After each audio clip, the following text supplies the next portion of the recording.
Phone photography is great. It's a camera that you have in your pocket that you can use at the drop of a hat. The size of the camera on the edge of this phone, the size of these little lenses that lend themselves so well to doing some really unique things that we haven't been able to do before. But despite the size of these little cameras, there is something that these can't do just yet. This is the NEEWER Probe Lens. This opens up creativity beyond anything that I've seen on a phone before. This thing is bloody awesome. These days with any phone camera, you can get really close to subjects and do some macro photography. And because these cameras are so close to the edge of the device, you can turn the phone upside down, get some nice close to the ground shots or close to a subject. It opens itself up to some really unique things that regular cameras just can't do or not do easily. But phones are kind of their own worst enemy. Every year these things get bigger and bigger and bigger. And I think that takes away from some of the uniqueness that we can get with phone cameras.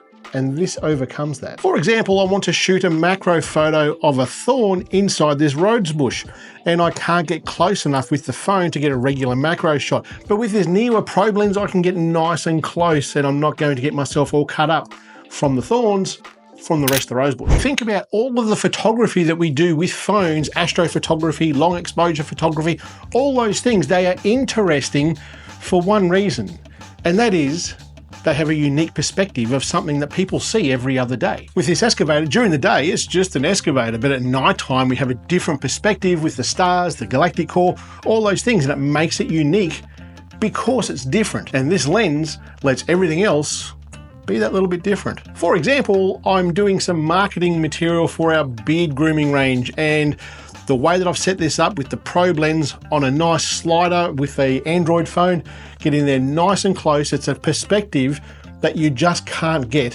with the phone camera without this lens. It is hard to stand out from everyone else that's doing it. So to be able to get that unique perspective with this lens, it's going to make you stand out. It's as simple as that. Now, before we get into this lens itself, if you haven't subscribed to this channel, be sure you do. We are closing on 100,000 subscribers. And when we hit that 100K, we got some kick-ass prizes to give away. So make sure you subscribe and hit the bell so you don't miss anything that we've got going forward. Also, if you are into mobile photography, be sure to go over there onto our Facebook group. We've got a great Facebook group over there. There's no egos, there's no whinging. We all get in there, we all learn something from each other.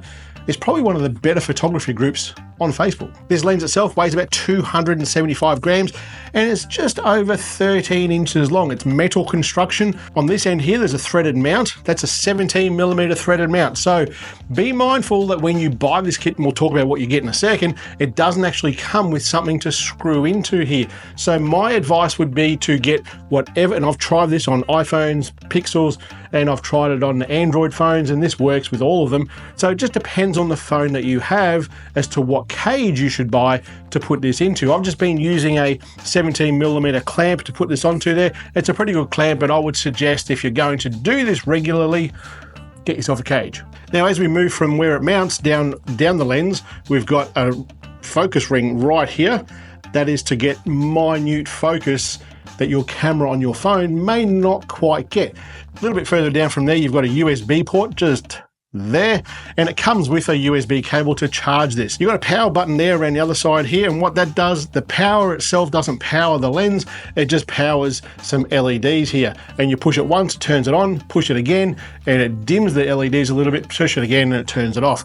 This is really good for nice and close stuff. Macro photography is all about light and getting that distance as close as you can, and this covers both of those things. There are 3 options when you buy this lens, and it all has to do with the direction that it's going to see. So this one here is the straight one. You can get a 45-degree one, which comes down at a 45-degree angle, and a 90-degree one. And they are all unique to the different sort of uses that you have for this lens. When you purchase this lens, you get a really, really good case for this thing. It's a hard case and everything is cut out in there to fit the lens perfectly so it doesn't get damaged in any transportation that you have. So inside the case, you're going to get the lens, you're going to get a USB cable to charge the lens or charge the LEDs, and you're also going to get a mount, and that mount will go onto the lens and let you screw that in.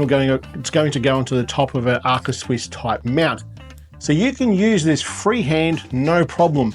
I've set up multiple shots with a slider because I just like how smooth it is with that slider. And you can get pretty creative with the different things that you can do with this lens. Now, I've seen probe lenses on DSLRs and they're gonna set you back about $2,000.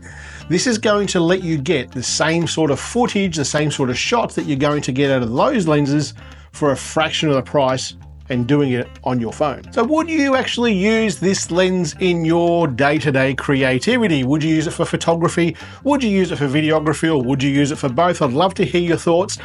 I'm kind of addicted to this thing. It's bloody awesome. Anyway, guys, that's it for today. I'll catch you later.